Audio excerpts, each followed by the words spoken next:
Hello? Is that better? Very good.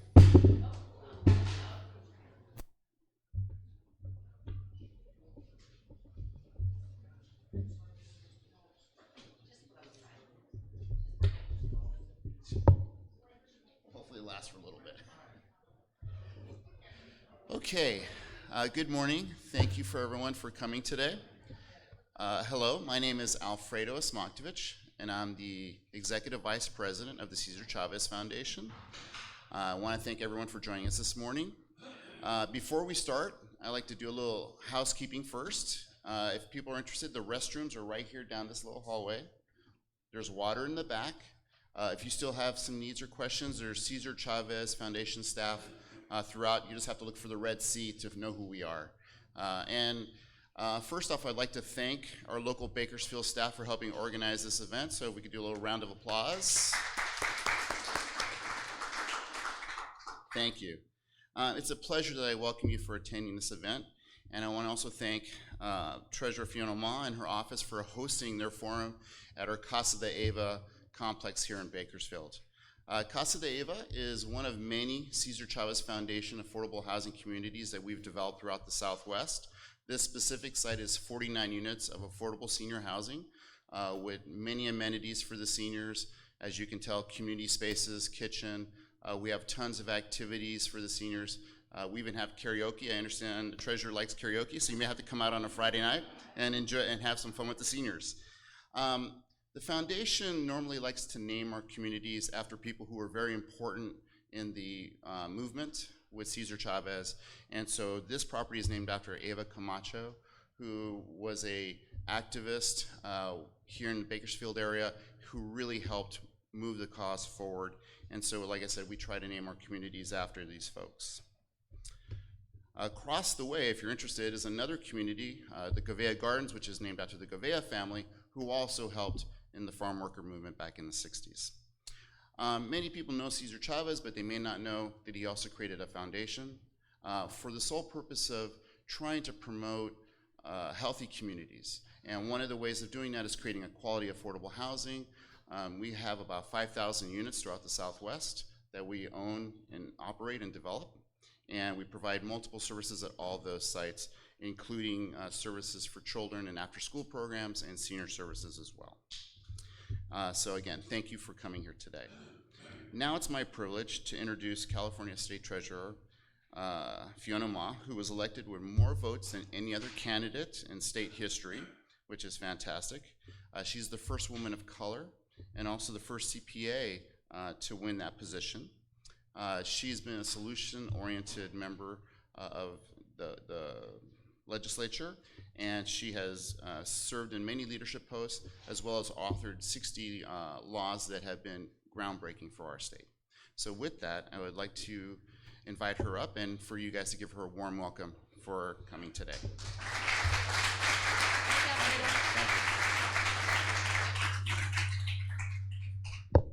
Thank you, Alfredo, and to the foundation for all you do to build homes, and especially these days we are very focused on keeping seniors in their homes and providing a dignified place for us to age in place. So thank you.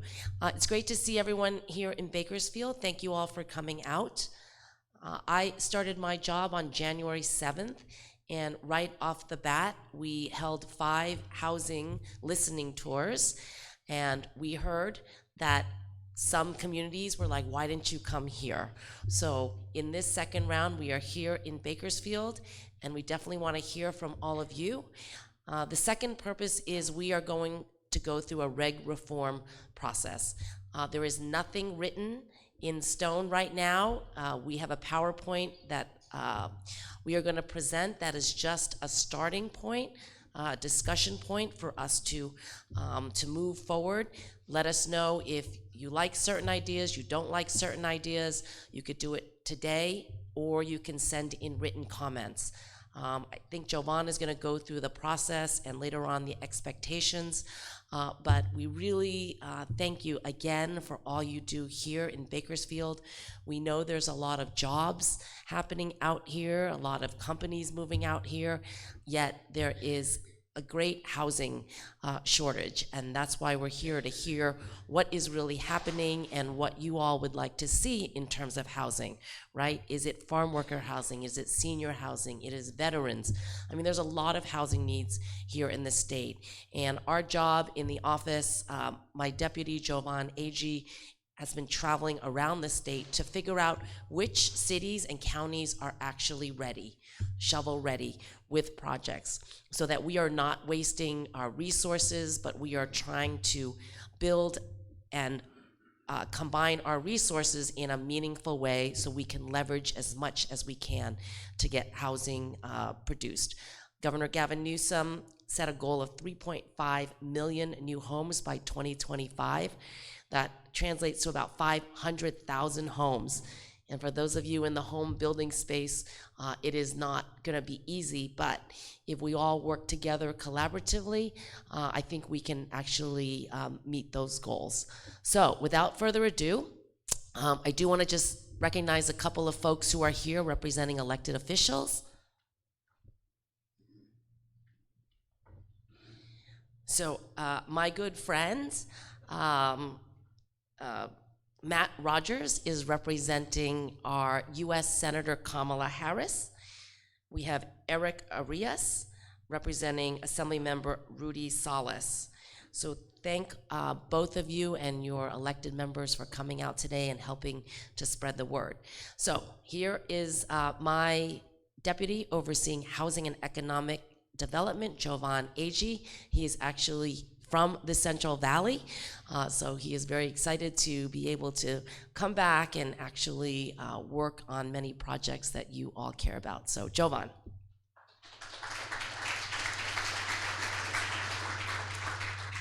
So thank you, Madam Treasurer. As she said, I am a Valley kid. I always welcome the opportunity to come back and speak with the Central Valley. It's just a special place in my heart in terms of who I am today. And so with that, I would say Bakersfield in general is also very special to me professionally. I've been in this space for it'll be 16 years in October. I'm spending most of my time as a lobbyist for a labor union called United Domestic Workers, which for those of you who may be familiar, there are about 6,000 in-home support services workers here in Kern County. But the union was actually founded by Cesar Chavez back in 1977. The vision he had was the farm workers were primarily men, and that a lot of their wives or the women were domestic workers. And so while he devoted most of his time for the farm workers, he worked with others to launch the United Domestic Workers so the women could also organize. And so I spent a decade working with them, and like I said, Delana was ground zero for that. And so that oftentimes bring good memories every time I come back to this part of the state. But with that, as we talk about housing in the state of California, as the treasurer mentioned, the governor's put out a very ambitious goal. In January, he talks about 3.5 million new houses by 2025. As she stated, that's about 500,000 housing units a year. To put that in context, we're currently producing about 80,000. So that's more than quadrupling our housing stock. So it's really going to take a collective effort. It's going to take developers. It's going to take labor. It's going to take those in the training space. It's going to take public officials actually making land and sites available. Throughout the state, we have a tremendous amount of cities and counties sitting on land. They're going to have to figure out how to start moving that inventory so that we can start developing on it. And so it's going to really take a collective effort for all of us to sort of get where we want to be as a state, including under our own roof. It's going to take us revisiting our regs, having conversations with the public about how do we streamline, how do we make things more efficient, how do we condense, so that we can actually move the product. Because as we know, time is money in this space. And so with that, I'm going to go very quickly. If we can turn to the goals slide of our PowerPoint. I'm going to walk us very quickly through our goals, and then I'll go back and allow for Evan and Gina to introduce themselves and speak briefly about TCAC and CDLAC and their roles in our office. And so with that, we spoke briefly about the governor's goal to increase housing production, but in that, the treasurer has set her own goals that will serve as benchmarks and guideposts as we embark upon this conversation for our regs revision. As we all know, whatever we do as elected officials, whether it's balancing a budget, whether it's code enforcement, it's all a statement of our values. And so these goals are no different for the treasurer. And so when you look at the 6, these are a true statement of her values as it relates to where we'll go in terms of our housing efforts. And so the first one is increasing housing production. And what you'll see is an icon by each one. As we go through the deck, you will see icons highlighted. Those icons represent which of the goals those suggestions hit. So in some instances, one icon will be highlighted, and then in others, you'll see 2 or 3 icons highlighted, and that's what that will represent. And so we have increased housing production, contained development costs, spur new technology. Fourth is increasing the table to provide more opportunities for people of color and women in the development space. Fifth, we're looking at how do we empower individuals in distressed communities to become part of the revitalization efforts. This is our proactive way to sort of combat the gentrification issue. How do we actually empower those in communities to not be overran by revitalization, but be a part of it?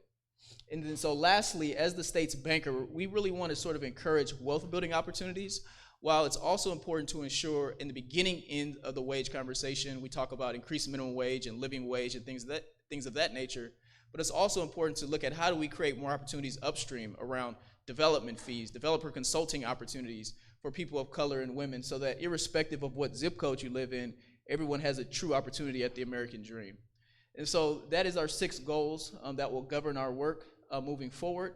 And with that, I want to take a moment to pause. We'll start with Gina first to introduce herself, talk a little bit about the role of TCAC, then we'll have Evan do the same for CDLAC, and then we'll go back to Gina to begin to walk us through the slide. And as we begin to walk through the slide, we'll take questions intermittently so you don't have to wait until the end. And so, Gina, you want to start us off?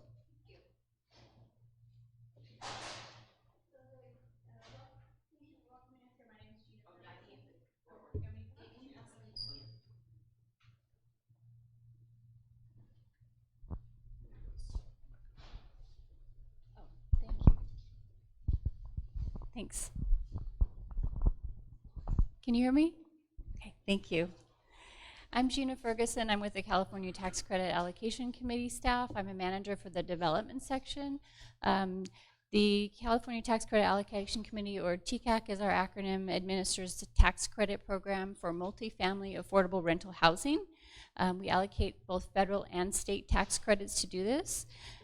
What happens is, if you're not familiar with our program, housing developers apply for low-income housing tax credits, and those tax credits can provide funding for between 30 and 70% of the cost to build a housing project.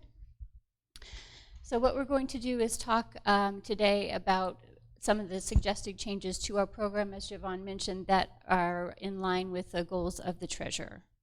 And some of these are applicable just to our competitive applications. Some of them are applicable to all projects applying, and I'll try to highlight that as we go through the slides. And I'm Evan Cass. I'm with the California Debt Limit Allocation Committee.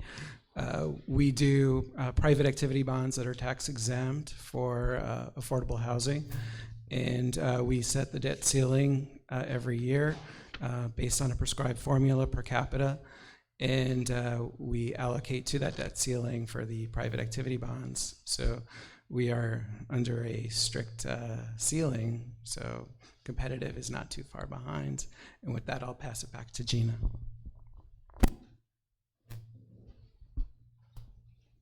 Okay, thank you. Am I going backwards? Sorry, familiar with the slides. Thank you. Okay, sorry about that. So one of our suggested goals, or suggested issues, and what we're going to do to give you more time to speak is, we have a lot of slides, but we're going to pause on the suggested change received, and then focus on that and move through the slides that way. So if you have questions as we move forward, as they mentioned, please raise your hand. So the first item we're going to review is I'll give you a little bit of background. So the CDLAC program requires that units be rented at no more than 60% of area median income, or 60% AMI. Our program requires that, goes a little bit deeper and requires at least 10% of units to be restricted to 50% of area median income, meaning that the rents and incomes are for those with a little bit less incomes. So the suggested change is for CDLAC is to remove that 10% and have the threshold be 60%, and no need to go any lower than 60% area median income for tenants. For TCAC, or for California Tax Credit Allocation Committee, our program has a little bit of a different units are able to be rented up to 80% of area median income, but there's a There's a function of the federal rule that goes along with that, which says the average affordability for that project must be no more than 60% of area median income. So while you can have some tenants at 80% of area median income, the overall average needs to be no more than 60. So what TCAC did when that federal requirement was put into place was we went a little bit deeper just based on our historical, what we had been seeing historically, and we said that no more than 59% area median income. So this suggested change is to just have the threshold and the minimum be at 60% of area median income, meaning that's the what tenants would pay in terms of rent and what their income qualification would be.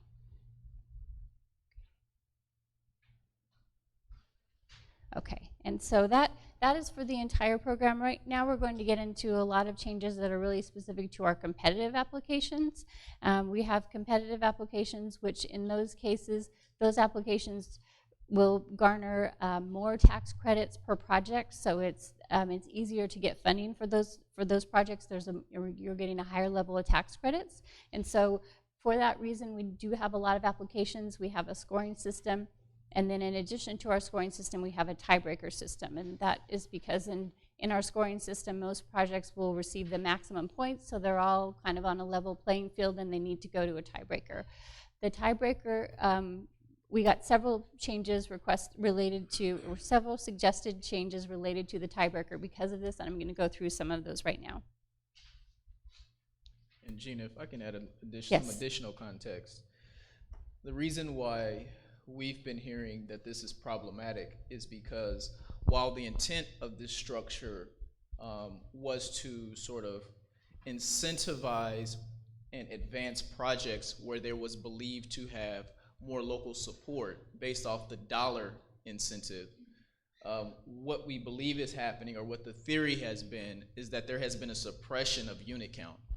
Because if you think about, let's take for instance a $30 million project, if it receives $3 million from the city of Bakersfield, let's say, and then you have a $60 million project in Los Angeles and it receives the same $3 million, actually you're favoring the city of Bakersfield project because the $3 million is a larger percentage of the $30 million. So essentially what this is doing in theory is the developers are saying, well, let me suppress my unit count because then it increases the percentage of my local share. And so that is sort of against what we're trying to do. We're not trying to encourage a larger unit count so that we get greater points out of it. And so that's sort of the context and the framework of that statement. Thank you. Sorry, I'm still learning how to use this. Okay, so one of, in this tiebreaker, just to go off of what Jovan said, there is an incentive factor for size. And so the tiebreaker itself, just to give you an overview if you're not familiar with it, it incentivizes public funds, it incentivizes credit efficiency, which means using the least amount of tax credits per project. That allows us to spread our credit around as many projects as we can. But there's also what we call a size factor. And so basically a project that's 75 units or higher gets a little bit of a bump in their tiebreaker scoring due to the size of their project. So the suggested change is to amplify the effect of the size factor to encourage that. And that is actually, the size factor is specific to new construction projects. So we're really trying to motivate new construction versus rehabilitation with this in place.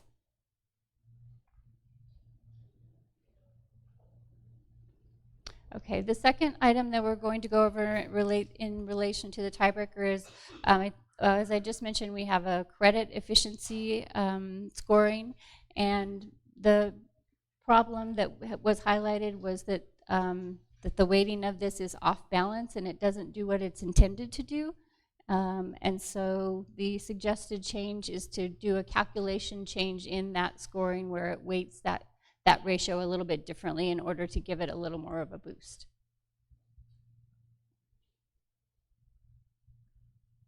Okay.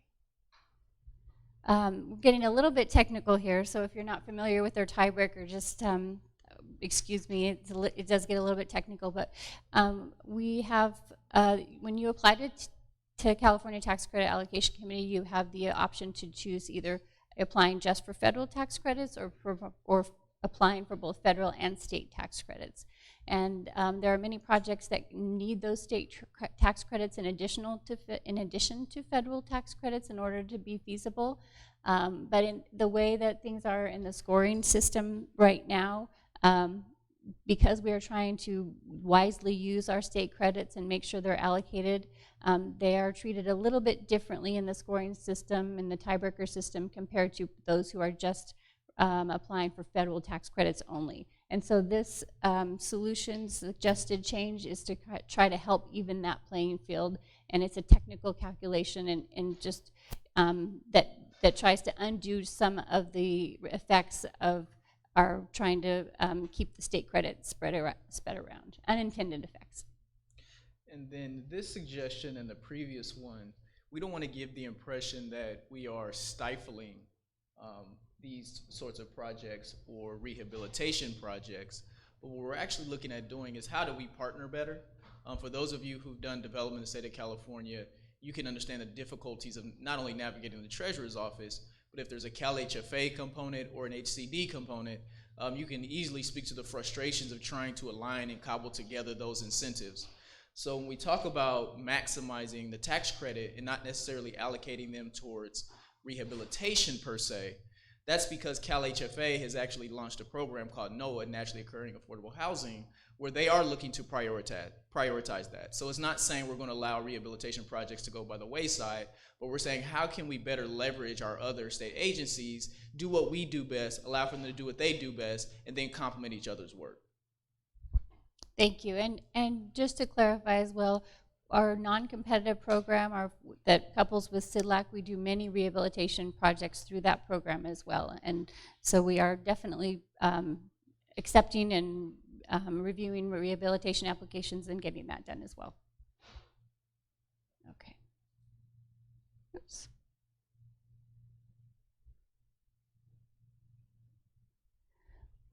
All right. So the tiebreaker is a 2-ratio tiebreaker, and it does have a lot of elements in it. And when we talk about restructuring it, this tiebreaker has been in effect for about 12 years, I believe. And so the development community that applies for tax credits, there's a lot of very active developers, and they're very familiar with the process. And so a lot of the strategies that you use in terms of funding and putting the applications together are tied to the way the tiebreaker functions. And so what we understand that talking about overhauling the tiebreaker can make you nervous because you have a lot of projects in the pipeline that really were geared toward the application process as it exists today. So part of the what the proposal is to make sure that we are doing this slowly and thoughtfully, and we're not going to rush into something and immediately implement it that might have a detrimental effect to projects that you're already working on and going to bring to us and getting closer to shovel ready that you are. So that's part of the reason that we're talking about some of the major changes being not in the coming months, but just a little bit after that. And I think this is an important factor as well, and I'm going to give Gina a break in a second to allow for some of the speakers who've already submitted slips to come up. But the goal there, oversimplified, is to hold folks harmless. We're not in the business to, again, suppress projects. We're not in the business to sort of slap anyone on the wrist. So as we make these changes, we're ushering in a culture of sort of really thinking as we're part of the development team. And we're going to be very thoughtful in terms of how do we count projects that have been in the pipeline, in terms of how do we consider them under the old regs versus the new ones that come in. And so with that, Gina, catch your breath for a second. I'm going to allow for some of the speakers to come up who've already submitted slips. But before I do so, I want to recognize Ricardo Del Hoyo from Senator Hurtado's office. If you're in the room, please raise your hand. Welcome. Thank you. And so the first individual who we've had submit a speaker slip is Ray DePurdy. Come on down, you're on The Price is Right.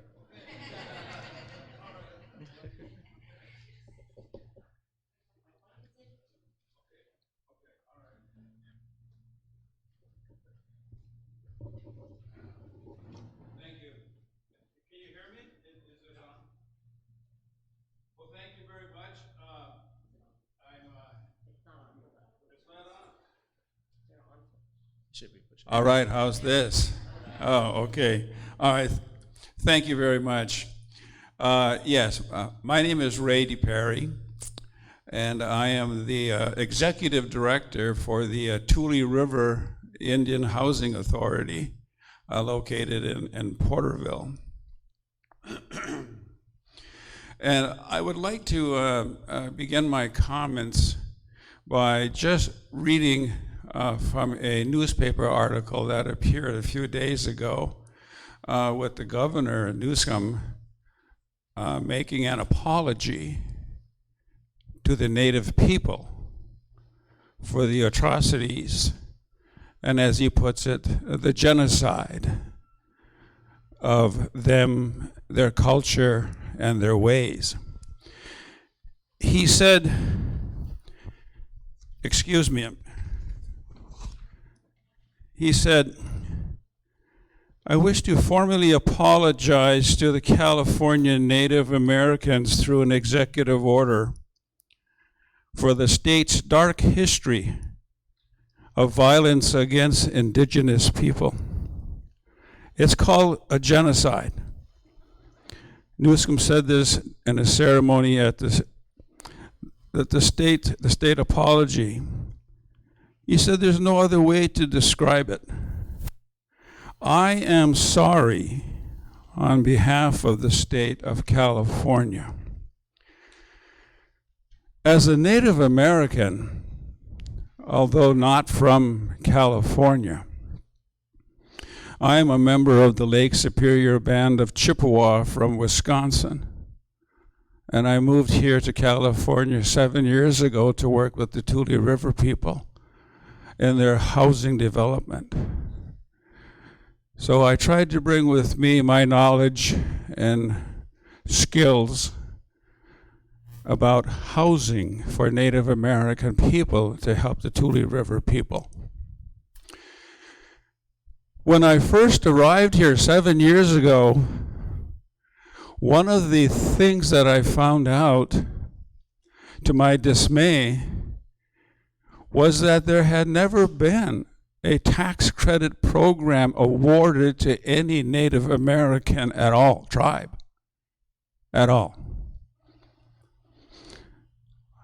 I was confused about that, and I just didn't understand why. But to make a long story short, through the efforts of Nevada Cal, GINA, RCAC, Self-Help Enterprises, California Coalition for Rural Housing, and others, we were able to sit with state officials, and Madam Treasurer, your predecessor, sitting with the state on being able to create what's called a tribal set-aside from the rural component for tribal housing. It was the first ever. It was a start. It was a start. And I emphasize that. It is a start. And through those efforts, I can now say that there has now been about maybe 4 or 5 tribal communities that have benefited from the state tax credit program for developing housing in their communities. But my comments today, in addition to what I've just said, I wish to share with you a couple ideas on how we can expand that, because the time has now come, not with just the governor's words, but because we had a good start, and now to move forward. The Tule River community is very proud to say that we are the recipients of a tax credit award. Tax credit in the tribal community is a new thing. It's still a new thing for me, believe me, as long as I've been doing Indian housing, because that is something that is just not in our vocabulary. So we have to learn this process, and Tule River is learning that process along with our partner, Self-Help Enterprises. So we have just been awarded a tax credit program. Now, fortunately or unfortunately, it wasn't by way of the tribal set-aside. We kind of wish it was the tribal set-aside because we're tribe. But unfortunately, we didn't meet those kinds of criteria which would qualify us to be under that tribal set-aside. So we had to put our big pants on and compete with the big boys, in a sense of the word. And with our good partner, Self-Help Enterprise, we were able to secure that. And soon we will be building 40 units in Porterville, off the reservation. Off the reservation. And I'm going to explain to you why we're building off the reservation. And this is important, Madam Treasurer, when we consider how we set new policy. Many tribes located in rural areas have adequate water and sewer infrastructure to be able to develop new housing. Yet there continues to be a persistent need for affordable housing for tribal members. There is no adequate space, there is no water, sewer infrastructure to build 10 homes, much less 40. So we go into our service area of Porterville, and that is where we will be building 40 new homes with Self-Help Enterprises, with this new tax credit award. And Madam Treasurer, let me also share with you, including the Native American apportionment and rural set-aside limits tribal entities' ability to develop affordable housing that best serves their tribal members. Some of the lands between reservations and the closest urban areas are included in urban census tracts, therefore disqualifying them from the rural set-aside. We urge you to consider moving the Native American apportionment out of the rural set-aside to give tribal entities the ability to develop affordable housing where they think it is appropriate and needed for their tribal members. We had to buy a piece of land in Porterville. We had to assess that land. We had to do all of those things necessary for its development. And then we went out and pursued a tax credit project. So at least 40 families out of the 350 that we have on our waiting list will be able to have an adequate, beautifully constructed, safe, healthy home. First time any home development for the tribe in over 40 years. Tribes should have the ability to choose where they develop housing for their members. And we urge TCAC to make the Native American apportionment available to all tribes in California, regardless of rural or urban. We have the need, but don't put the constraints on us if we're not rural. We still have the need. Thank you, Madam Treasurer. We appreciate that. So Ray, a couple things. I'm going to let the treasurer speak, then I'll follow up. So thank you, Ray. Yeah, I have been attending many meetings with many of your coalition partners and understand that difficulty of fitting under a set aside when Native Americans do have their own needs depending on where they're located. And so we hear you loud and clear. We're going to address the Native Americans and not have to necessarily put them under the rules, because the rules also are facing difficulties due to the way the system is set up. So hence why we're here, to try to figure out how to make the system a little bit more equal for those in the rural communities. Yeah, and one of the things the treasurer has mentioned in other convenings is we're going to put together a working group that will sort of work in parallel with our actions over the next 5 months. So this is not intended for us to try to take all this feedback in and then figure out how to work out the problems, but to really sort of work collaboratively with folks around the state to solve some of these harder problems. We applaud the governor for his apology, but what we're also doing when we look at our fourth goal, when we talk about actually expanding the table for people of color and women, it is to try to remedy some of the ills that have happened in our state. You know, the reality of it is government has done a lot of things in this state to hurt a lot of communities: Chinese Americans, Japanese Americans, African Americans, Filipinos, Mexicans, on and on, poor whites, women, right? And so we really have to have an honest conversation in 2019 about what has government's role been to marginalize communities, to make communities in poverty, and then how do we change that in 2019 to sort of rectify some of those realities. So Native Americans is an important community in that conversation, and we want to welcome you and your tribe and others to the table.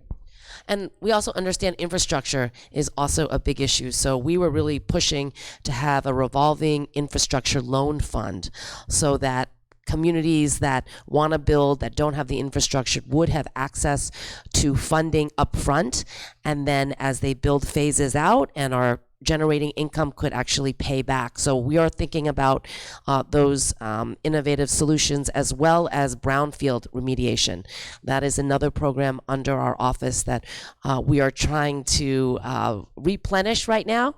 And so working with the governor to try to get more money to make sure that we are able to clean the land so that we can actually build more housing. So thank you, Ray. Next. So our next speaker is Stephanie, oh wait, was that Stephen Pez? Stephen. Pels. You can either come up or I can bring you the mic, whatever you're most comfortable. And then our next speaker will be Ryan. Good morning. My name is Stephen Pels. I'm the Executive Director of the Housing Authority of the County of Kern, and we're the leading provider of affordable housing here in Kern County, and we're so pleased to have the Honorable Secretary here and your staff. Oftentimes, delegations from the state skip Bakersfield and they go to Fresno or LA, and so we're pleased to have you come and listen to us. And we're also pleased with the efforts you're making to try to reform the CDLAC and TCAC systems to make them more effective and be able to produce more units. So I just had two comments and just a question related to that. So one has to do with just the idea that we're in such a crisis related to housing, both statewide and in Kern County. If you look at Kern County, we have a deficit of over 20,000 affordable units that we need that don't have. And so my suggestion for that is that we need to look and make transformational changes rather than tinkering at the edges as it relates to our programs. And so when I think of transformational changes, I think of combining programs into one agency instead of having three separate state agencies that oversee these affordable housing programs, bringing that into one entity that's streamlined and actually coordinates better the different programs. I know there's a lot of territory and politics involved with that, but I think those kind of transformational type changes would be valuable to the system.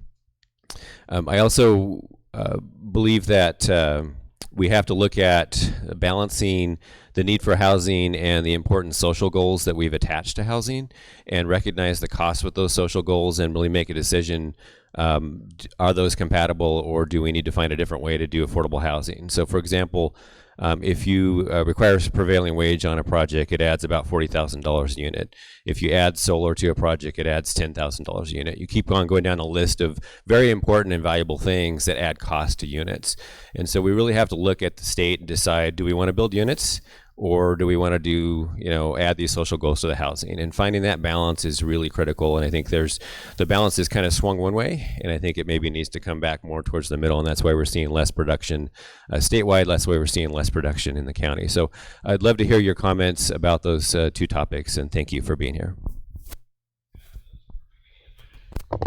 So I'll have Jovan talk about your second question, but I will talk about your first question, why certain programs are in different departments is because I believe, nobody has confirmed this, but I've been in government now for the last 20 years, and I believe it's because of a sense of checks and balances. So sometimes when all the power and the money and the programs and decisions are in one body, like the governor's office, and maybe the governor has different views, things don't get done. And that's why sometimes the legislature splits certain duties between the governor and maybe the treasurer's office, is because then we can, force each other to work together to find compromises, and there is a check and balance, because I'm elected statewide, the governor's elected statewide, so that's why we have two people overseeing housing, different parts of it, but Governor Newsom and I are working very collaboratively together. We served on the San Francisco Board of Supervisors together way back when, and we have really committed our agencies, HCD, Cal HFA, as well as CTAC and CDLAC, to work collaboratively and to actually try to streamline processes, applications, the enforcement later on, so that we don't have three separate processes, but we're really working to streamline, to have one application, one submittal for, what is it called when we're checking? Compliance. And I'm gonna have Jovan talk about the cost containment portion. Yeah, and I think what you really hear the treasurer talking about is just culture, right? So much of what happens or doesn't happen is culture, and structural changes doesn't always overcome culture. So while we believe, because of political reasons, that it's going to be very hard to change structures, what we can tackle is culture. And so what you've been seeing over the past couple of months with the treasurer working with the head of Cal HFA, working with the Cal HCD, myself doing the same thing, is overcoming those cultural impediments that sometimes just come from no one talking to each other, right? Not understanding what each other are striving for, trying to do, or just some of those intangible things that come when you're trying to build a team. And so that's the first goal we're really trying to tackle. We're doing a great job of it, I would say, for government just in 6 months already. But then the second piece, when you talk about sort of cost drivers, right? You talk about whether it's prevailing wage, energy efficiencies, disability compliance regulations. The reality of it is that California has continually tried to be a leader in some of these issues historically. We're in a moment of crisis. One of the things that we've talked about is, where is sort of that tipping point in terms of where do we need to go and how far to extremely push production to the point to get it starts to chip away at the number that you're talking about just here in Kern County. And we're asking our labor brothers and sisters primarily to come to the table to really think outside the box. So just as much as we're pushing you all, and I really appreciate your comment about no more tinkering, but we're going to push everyone sort of in the court of public opinion to think that way. We don't have to work within these lines, right? What are the new lines that need to be discussed and talked about for 2019, 2020, 2021, and beyond? Let's begin to be creative, right? Because what happens is no creativity comes from the private sector, and then you leave it up to government to try to do some of the changes, and then you all become frustrated because those who don't have the expertise as you are doing it, push yourselves to do more, right? And so we're going to push the accountability back on you all now, right? So we've created this very deliberative, thorough, thoughtful process to go into many cities throughout the state to really push you all to come up with suggestions. But absent suggestions that we believe can do it, we're going to have to try to do something to the best of our ability, absent some of us being developers, to try to do some of this work. And so I appreciate your idea, but really encourage, I would say, your labor brothers and sisters to really say, what is that tipping point? Because really in distressed communities, we know the market isn't there. So when you talk about a 15 to 20% increase in a downtown in most of these cities, think about what that 15 or 20% does to a deal in a depressed market, like Southeast San Diego, East Bakersfield, where the numbers can't pencil. So we're really gonna have to dig within ourselves and say, what does that look like? We're not talking about eliminating prevailing wage, but what we do need to look at is, should there be some sort of carve-outs, right? In certain markets, should we look at maybe a 50 unit, a 75 unit cap where it triggers? So start thinking along those lines, where is the pressure points? And maybe it's not citywide, right? Maybe the head of the building trades in San Diego is comfortable with it. Maybe the one in Oakland isn't, right? Maybe the one in Bakersfield isn't. So I think we really need to take that sort of tailored approach and look at where's the low-hanging fruit, where's their collaborative and creative thinking, and just begin there. And don't allow for any sort of impediments to just stop everything. And so that's the approach we're going to take, and I hope that answers, the majority of your questions and gives you some insight in terms of how we're thinking about this. Our next on deck, we have Ryan, yes.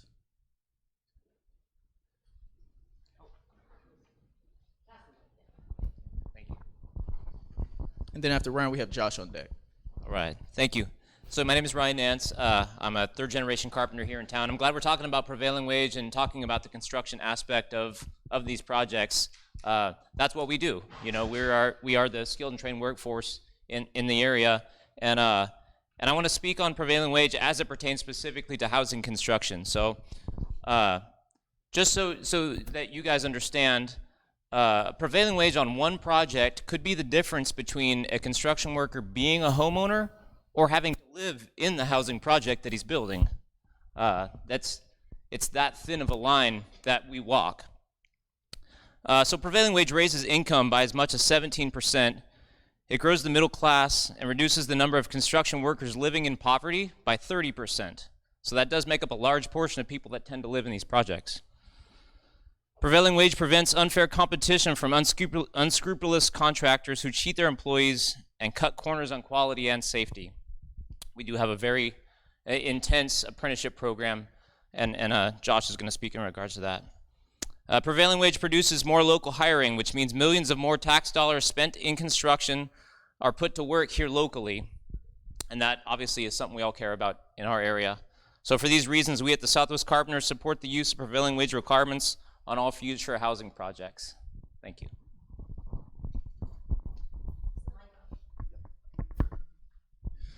Good morning, everyone. My name's Josh Taylor. I've been a carpenter for the last 12 years. I was born and raised in Bakersfield. I learned all of my skills of carpentry through the apprenticeship program that is a local program here tied to the community college here. Gave me all those tools to become a skilled and trained construction professional, and most of the projects I've worked on have largely been here in the Central Valley, close to home, where I live and where I spend my income. So I wanted to talk a little bit about the benefits of the apprenticeship programs that we have. There are several local apprenticeship programs tied to Bakersfield College where people can have zero skills coming in, but have all the skills that they need over a 4 or 5 year process while earning college credit to become the next generation of skilled and trained professionals that we need.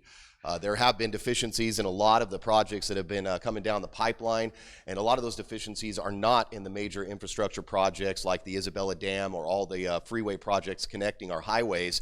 We see a lot of these deficiencies in the light commercial and especially in the residential because there is a lot more contractors that participate regularly in apprenticeship programs tied to these larger infrastructure projects. So there are pre-apprenticeship programs in 7 different high schools here in the community where we're trying to encourage and expose students to the opportunities that are out there as an alternative to your traditional higher education pathways. And we've got to be able to attract people to these projects if we're going to be building this much needed housing in the area. We've got to give them the skills necessary to do that and keep more construction dollars local. And that's going to help strengthen our economy. So as we see the development of these housing projects and any other residential in the area, it's important that these projects participate and have apprenticeship language so people have access to these and we can create that generation of skilled and trained workers instead of having to outsource it from other areas. There are plenty of people capable of developing those skills, and we'd like to see them be able to come from this community. Thank you.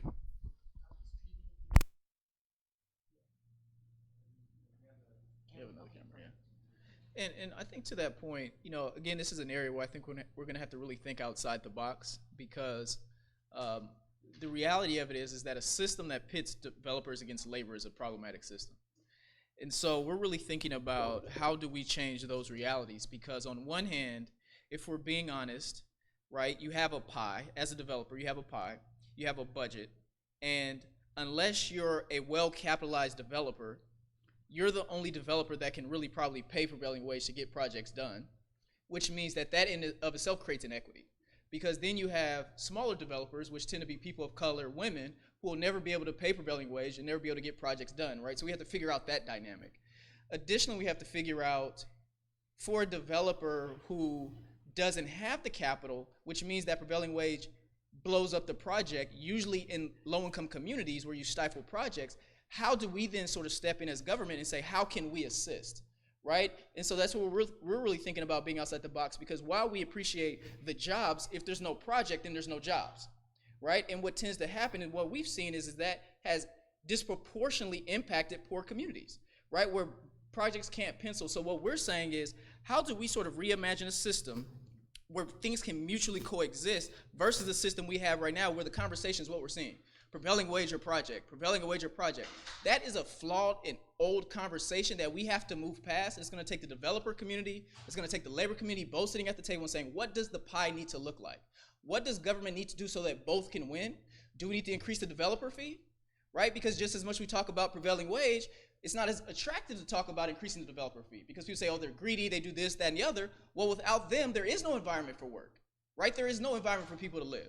So what do we need to do? Do we need to create efficiencies? We believe that's one way, right? Do we need to put pressure on local governments to let sites go below market, speed up the permitting and entitlement? Because guess what that does? That saves costs. That can then do what? Go into wages and benefits. So what do we need to do to change the conversation? I believe it first starts with honest conversations about what are some of the boogeymen and women that exist within our performers, and then how do we shed some light on those to actually allow for things to happen, because we believe that there are hidden costs that are hurting developers, and then labor gets scapegoated. And then when labor tries to ask for things for its members, then developers are treated as the bad guy. And at the end of the day, guess who loses? People in communities, people who need housing, Californians. And so we're trying to change that reality from what we know today. It's really going to take all of us working collaboratively, putting pressure on us at the state and some of our local government officials to do the right thing. So Josh spoke, and then our next is 10.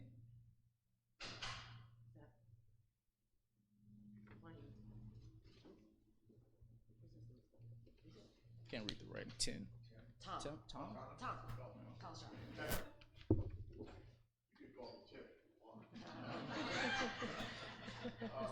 I'm Tom Collishaw. We self-help enterprises. We're a nonprofit developer. Been around for 54 years and serving the San Joaquin Valley farm worker housing and other types of. Tom, is your mic on? Is the mic on? Better. Showing green. Hello? Oh, there you go. Okay. We're streaming live, so. Got it. We can't I apologize. I'm Tom Collishaw with Self-Help Enterprises. We're a nonprofit that works in the San Joaquin Valley, providing housing opportunities for working families, farm workers, and other low-income folks. You're just seeing this whole PowerPoint just within the last week. I've got to admit I'm still absorbing some of it, but and got to look at some of the specific immediate proposals for the 9% credit. And most of my comments are around the 9% tiebreaker. But I do have maybe some cautionary statements about the longer term kind of things that you're looking at with the 9% tiebreaker, because the tiebreaker is what wins projects, and we know that. I would be the last person that would suggest we have a perfect system right now. There is a lot of things that I've complained about in the past and we've tried to fix. But there have generally been some very good outcomes in the 9% tax credit program over the last, since 2003 or whenever the last major change was. And I think we've got to remember that. There's been some good good outcomes, great projects built that have included robust investments from local cities and counties, and that has been a good thing for affordable housing overall.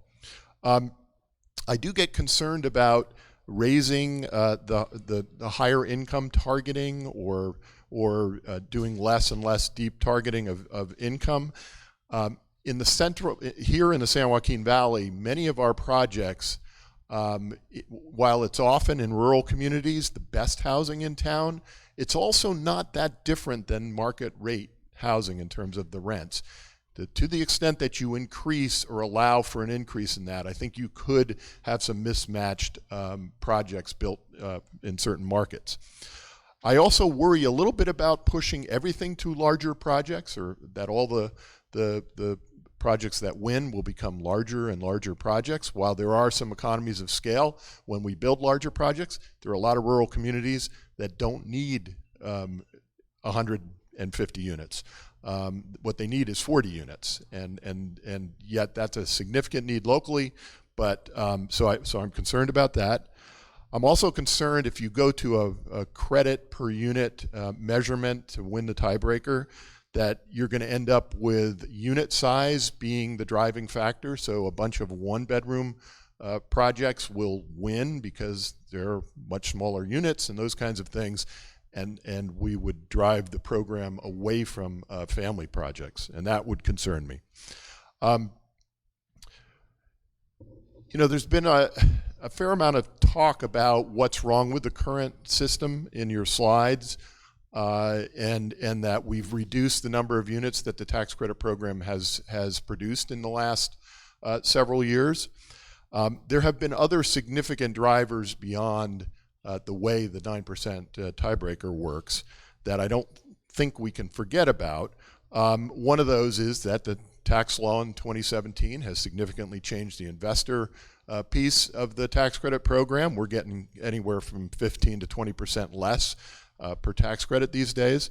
And we've had dramatic cost increases on the construction. I have never seen the kinds of increases that we're seeing annually. Each project is costing, seems like each project is at least 10 to 15% more than the one before.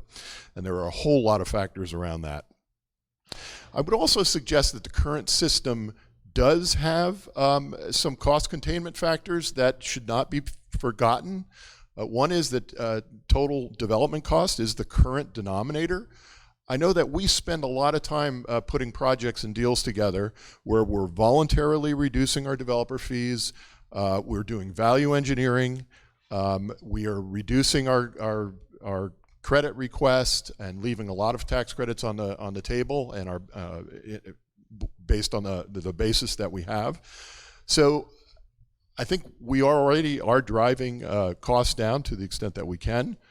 And I also think that there's a lack of discussion right now about other cost drivers. I think energy efficiency was mentioned, but the program now forces you to go beyond Title 24. Now, I don't know what that looks like going forward. The state standard is going to be zero net energy. I don't know why we need to go past that or be above that. That's a current cost driver.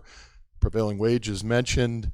I also believe that site amenity, to get to threshold, how we site projects, I think they're good public policy, trying to get you closer to grocery stores and schools and services.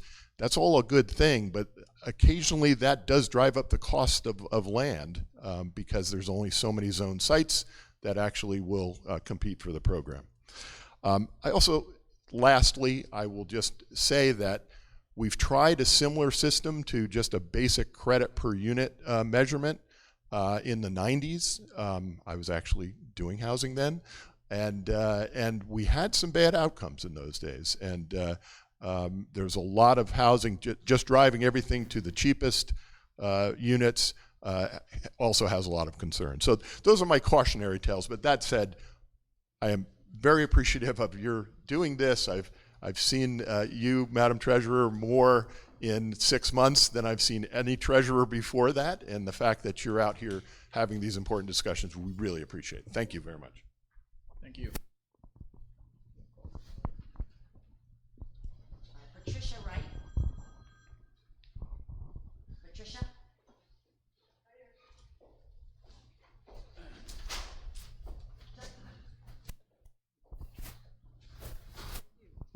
Good morning. Can you hear me? Yes, my name is Patricia Wright. I'm just a resident here in Bakersfield. I heard about meeting on the news, and I'm not sure I'm in the right place. I kind of feel like I stumbled upon something that is not quite what I expected. I thought this would be residents addressing their concerns about affordable home ownership, being able to purchase homes. And so I came with my thoughts on that, but maybe this is the right place, and so I'll share my thoughts. I'll begin with I'm sure everybody knows what the main issues are for low people in home ownership, being credit, income, income to debt ratio, and there was one other thing. I'm apparently a little nervous. Please forgive me. I'll bring up the housing authority in that I have members of my family young people who become parents. They try to get into housing with the housing authority, and 11, 12 years later, they're finally starting to see some light and that they can get into the program.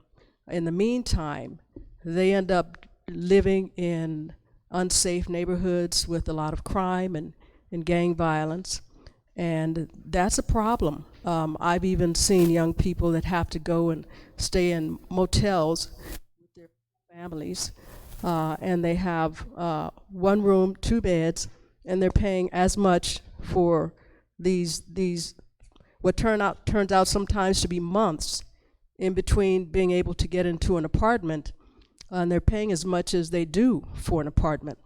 And those are also bad atmospheres, bad environments for their children. So I would just ask this morning that I see there are developers here.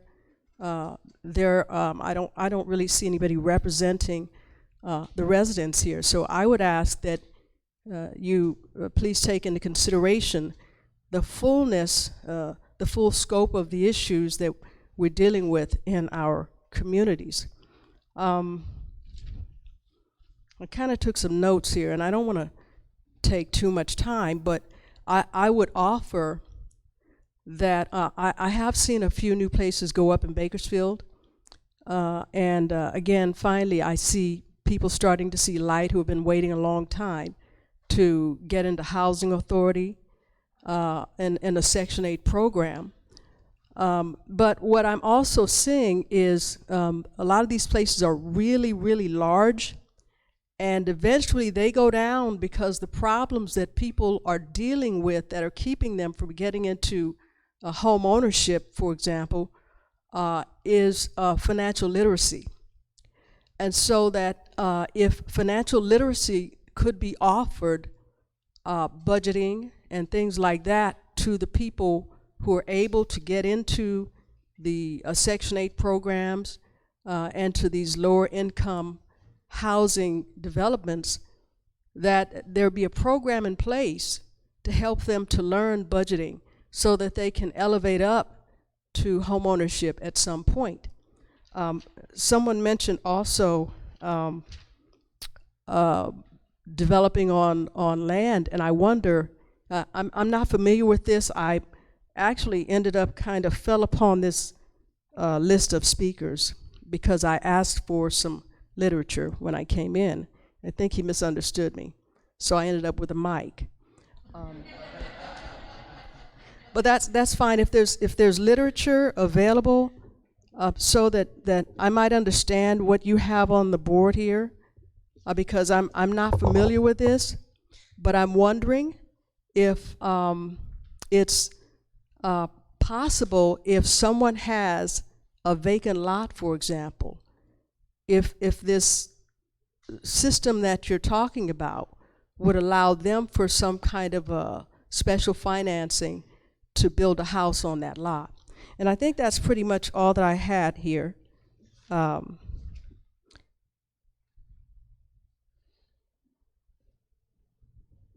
Thank you for the opportunity. Thank you. So thank you, Patricia.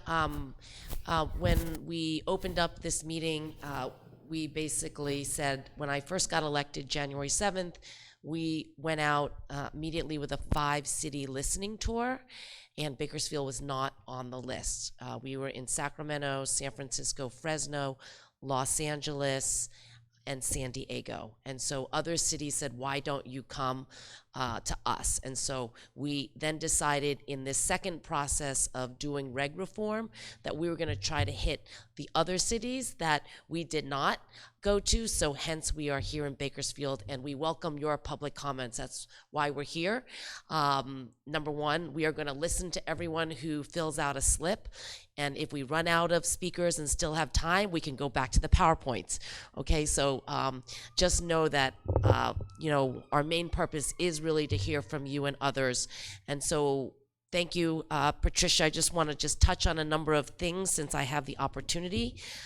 Number one, we are continuing to do workshops on small business, financial literacy, tailored to nonprofits, to veterans, and other communities of interest. So financial literacy is very important to us, and we are more than happy to come and partner with all of you and our elected officials on doing more seminars here.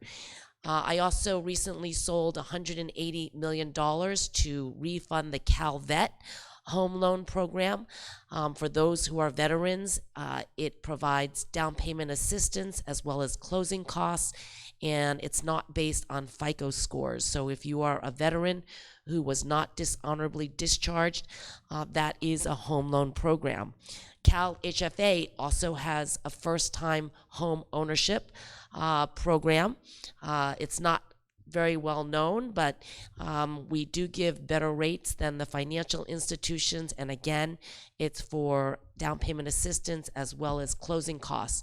And I don't know, Patricia, not everybody qualifies for that, but home ownership is very important, and so we are going to continue to work on programs that enable people to save. A new program that is starting July 1st in my office is the Cal Savers program.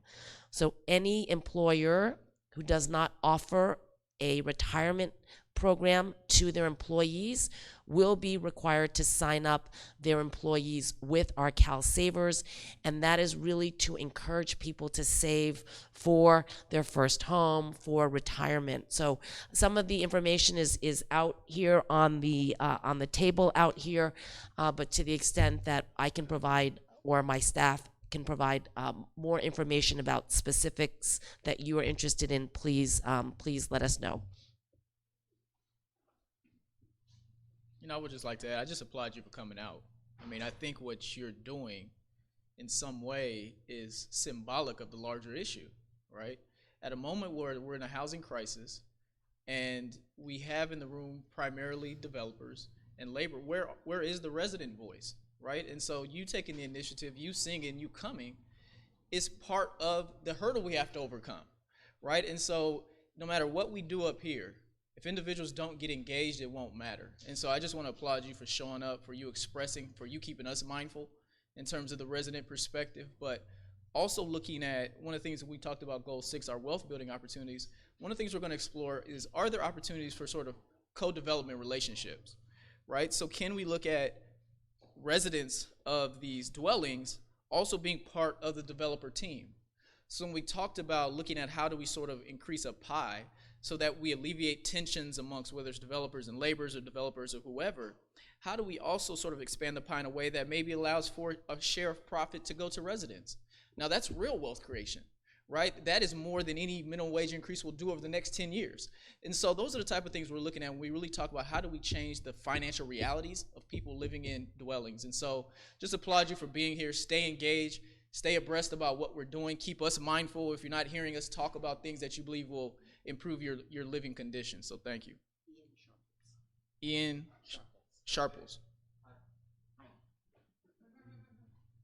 The mic is coming up.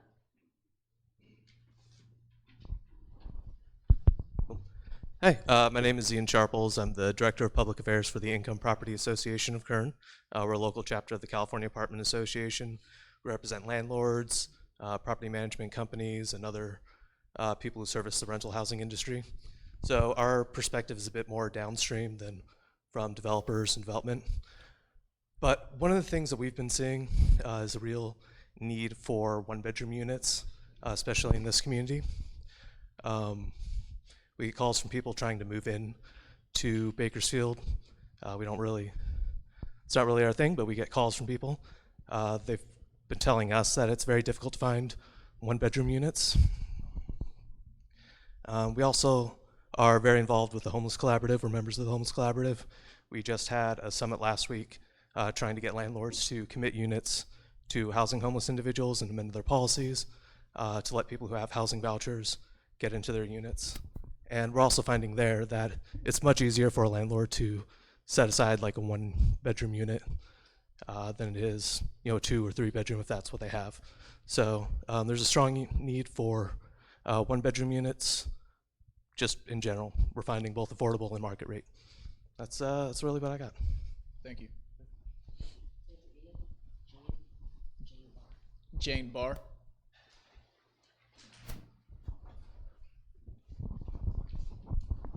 Hi, I'm Jane Barr with Eden Housing. We're concerned about the proposed changes to the tax credit program and their unintended consequences.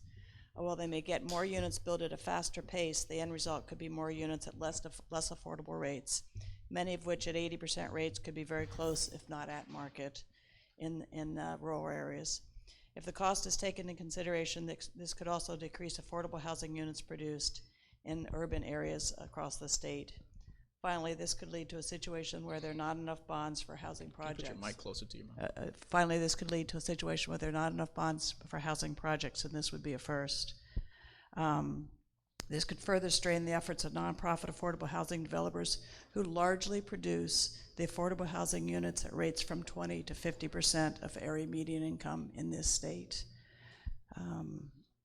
I also am concerned about what these changes might, how they might affect the services that are provided at projects to teach financial literacy and assist residents versus if we have projects that are built by market rate developers. Let's reconsider what, can you read what should,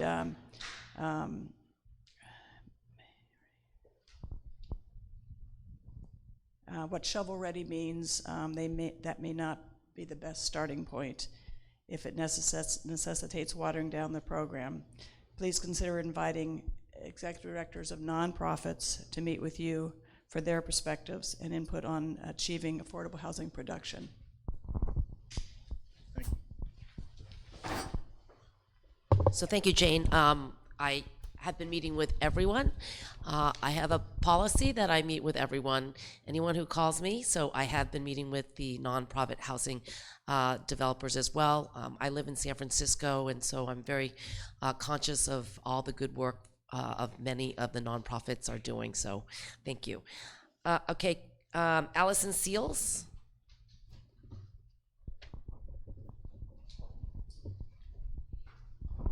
Good morning. So my name is Allison Seals. I am a social worker with one of the nonprofits, a legal aid agency, Greater Bakersfield Legal Assistance in Bakersfield. I'm also the chair of the Homeless Youth Committee for the Kern County Homeless Collaborative, and I'm the adult advisor for the Kern County Homeless Collaborative Youth Action Board, which is composed of previously or currently homeless youth. So one of the things I just wanted to bring up is I absolutely love the goals for the state treasurer's office, but I also wanted to just add that I think it's really important that we keep homeless youth as a priority as well for especially the state of California with the housing crisis that we're in. Per Housing and Urban Development, homeless youth are those up to their 25th birthday. So a lot of homeless youth are those between 18 and 24 that are unaccompanied somewhere in the state of California. We are seeing a huge increase in homeless youth around the whole United States, and including Kern County. So homeless youth are one of the hardest categories of the homeless population to actually count because of the strategies that they use to survive. So throughout the entire United States, it's very, very difficult to count them. So when we do the point in time count, it's always going to be lower, the amount of homeless youth that are actually counted versus how many there actually are. So we use some other kind of strategies to try and count how many we have in our communities. So in the last year, for a homeless database that we use, for the county, we counted approximately 1,100 homeless youth, and that includes those as well that are 18 and under with their family members that are maybe living in tents or in the homeless shelter or on the streets. And then in April 2019 was the last time that we actually looked on our by name list for the homeless youth in Kern County, and there were 107 at the beginning of April that were unaccompanied homeless youth between 18 and 24. So I want to stress how important that is, because the homeless crisis is never going to stop unless we cut it off where it's beginning, which is around when these youth are 18 to 24. I work with these youth regularly, and I can tell you that they're terrified. So so, the youth action board I have are great. They're these formerly homeless youth that talk about, the struggles they had on the street and trying to avoid getting trafficked or trying to avoid getting into drug sales or trying to avoid violence on the street. So, I think it's really important that we keep that as a priority, because as these people become 24, 25, 26, 27, they're eventually also going to be the people living on the streets that are 50 or 60 years old. So I think it's really important that when we're talking about different types of like housing developments or different types of property being developed, that we also think about housing that's accessible to youth, because many of these youth as well, also need to be separated from the adult homeless population for a number of reasons. But HUD also says that that's one of the best practices, is actually to have homeless youth separated, because they are a very, very vulnerable subpopulation. So if we can teach them, these different type of things about budgeting, or about keeping their safety, or about getting into school or employment when they're 18 to 24, then we won't be seeing them when they're 50 or 60 years old. They're instead going to be actually building their life up in their early 20s or in their late teens. So one of the other things also to know is that with homeless youth, many of them have been victims of child abuse or neglect at some point in their lives. So when people drive around, they might see a homeless youth and say, well, why don't you go get a job? Well, that's easier said than done, when these are also the same youth that maybe don't have social emotional connections or familial connections like a lot of us would when we hit a hard spot. They're not going to have someone that's going to be able to co-sign for them. They're not going to have someone that's going to be able to take them in if that happens. So I think that's important when we're building developments and when we're looking at who to actually who to make a priority in some of these, because we have to cut it off where the stream starts. And then finally, I was just going to say that we want to make sure that we have housing programs as well as services specifically set up for homeless youth. So when we're following a housing first model, of course, it's important to house first, but we also want to make sure that we have housing programs associated with that. So I just really want to stress that it's important to make sure that we're not just focused on the end stream, but we're focused on cutting off the housing crisis at the beginning. And we're never going to end the homeless crisis unless we actually cut it off when it begins, when they're about 18 to 24. Yeah. So thank you, Allison. In San Francisco, I used to work for John Burton, who has devoted most of his life to foster youth. And so there is an innovative project that he supported and helped get funding for, the Booker T. Washington project, which most of the units go to formerly, homeless youth, foster youth, between the age 18 to 25, because, he does see that is a vulnerable population. And then the rest of the units are going to seniors. And so they are finding that there is some collaboration and sharing and, assistance, helping each other as both move forward. So it is something to definitely think about. So I thank you for bringing that up. Charmaine or Charlie Shearer?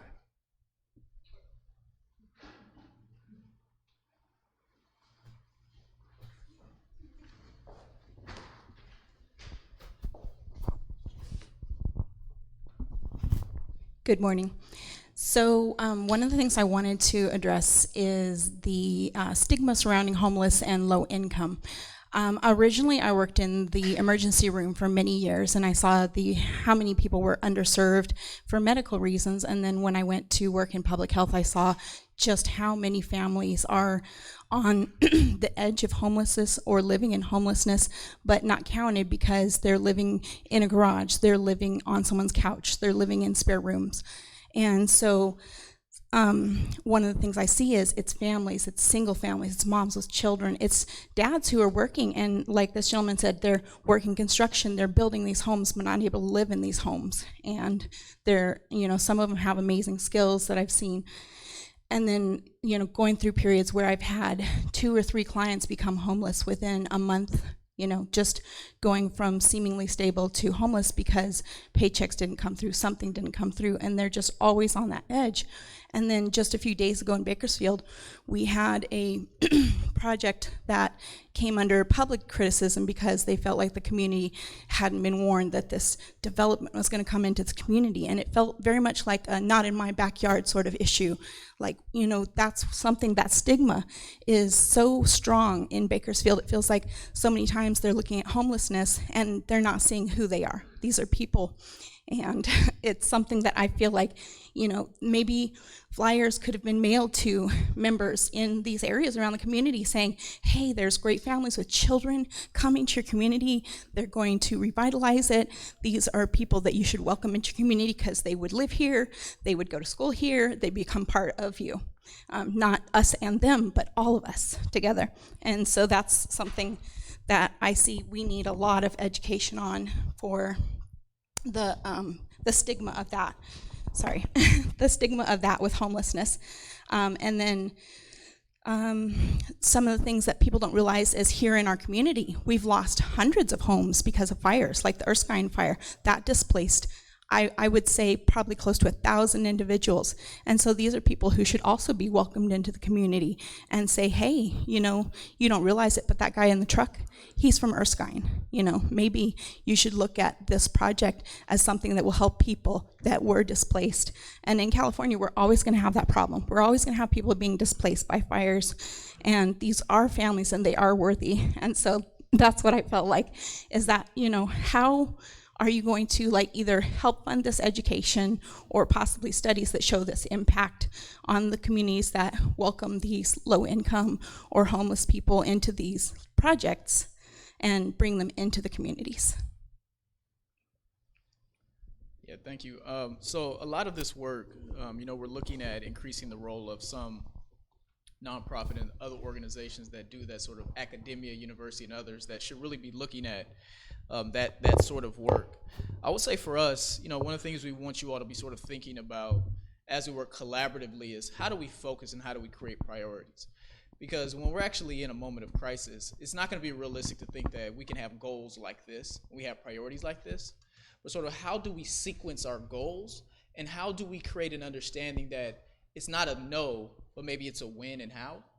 And what I sort of liken it to is Jerry Brown 8-9 years ago when we were in a budget deficit. Much of what he was talking about and doing, no one welcomed it on the front end. But 8-9 years later, we are all enjoying and appreciating the budget surplus that was created because what he did was had a very narrow focus in terms of what we needed to do. And he was very sort of staunch in saying that a no today does not mean a no forever. A no today may mean a year or two denial so that we can actually do those priorities more effectively. So again, I will encourage you all to really think about some of those things, but if we're talking about just in Kern County alone, 40,000 housing unit deficit, we're not going to solve that 10, 40, 50 units at a time. And it's not fair to us to be thinking about doing that while tonight someone will be sleeping outside on the street, and most of us will go to a roof over our heads to be talking about how do we, as was mentioned earlier, pick and tweak at a system that we all have to admit is flawed, because if it wasn't, we wouldn't be having this conversation today. So we have to acknowledge that we are here today because this system of which we're a part of is not working for now. It doesn't mean that we do not go back 5 years from now or 4 years from now when we enjoy a different reality. But the reality today, the system is not working. So we need to have the conversation with you all about what are the changes that we can make to affect those who need it most, for those that are living on the streets, for those that are living on couches, for those that are living in cars, for those that are living in motels, while we think about how do we then get to some of our secondary and tertiary goals that we need to get to. And so with that, I think because of time, what I want to jump to is what are the next steps in the process. We hope that we get your continued engagement on. So what we are looking at is over the next 5 months, essentially, we want to allow for our traditional sort of regulatory conversation. What we've done is we've actually added 2 steps on the front end. So in January, you heard the treasurer say we had a listening tour.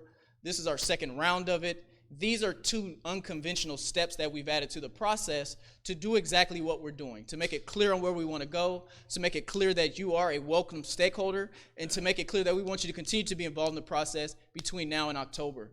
And so with that, you see the regulatory environment we're talking about. We'll hold our traditional hearing construct with the goal of going to a committee with TCAC and CDLAC in mid-October. The way TCAC works, Once the board approves the regs, that will be the final step in the process in terms of the ability for those regs to go live.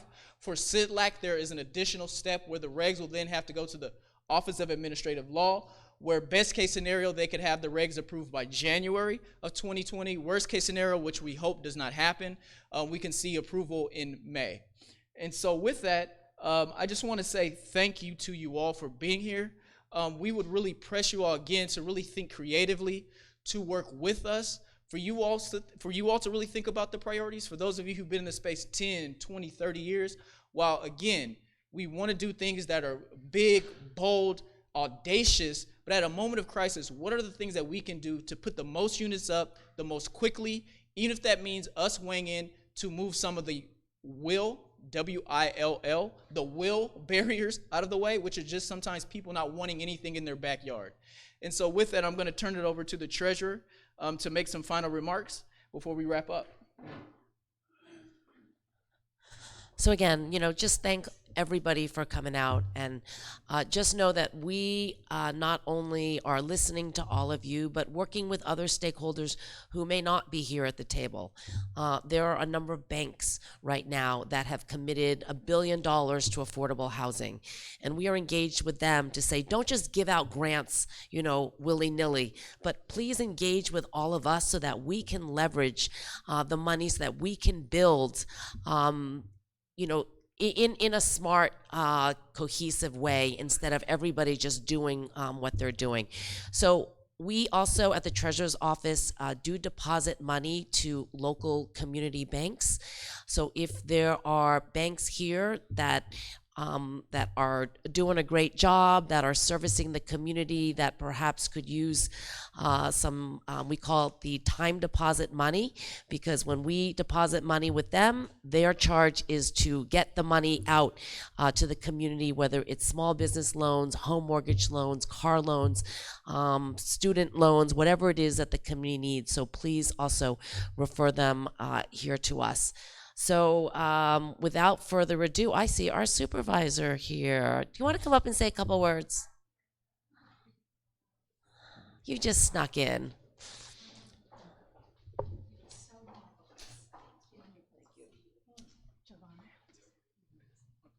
Well, it is not surprising that you're here, Fiona, because you come to the Central Valley more than anybody I know in Sacramento.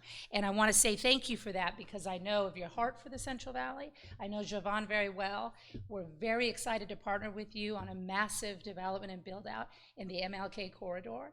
And I'm just so grateful for the expertise, for your time, your physical presence here. Really, my heart is full, because Kern County needs you. And we need the expertise, the friendship, and the partnership to address what is, clearly a crisis level issue for California. But again, thank you. I am so, so pleased to see folks in the crowds, the Stephen Pelzes of the world, the experts who have been on the ground doing this for a long time, and so many unnamed, my apologies, but certainly this is where we need to be. So thank you. God bless you for being here, and let's get to work. Thank you, Letitia. Okay. All right, so thank you. Again, thank you. Please network. This is our contact information. Get our cards. We definitely want to hear from you. So this is very, very valuable. Thank you.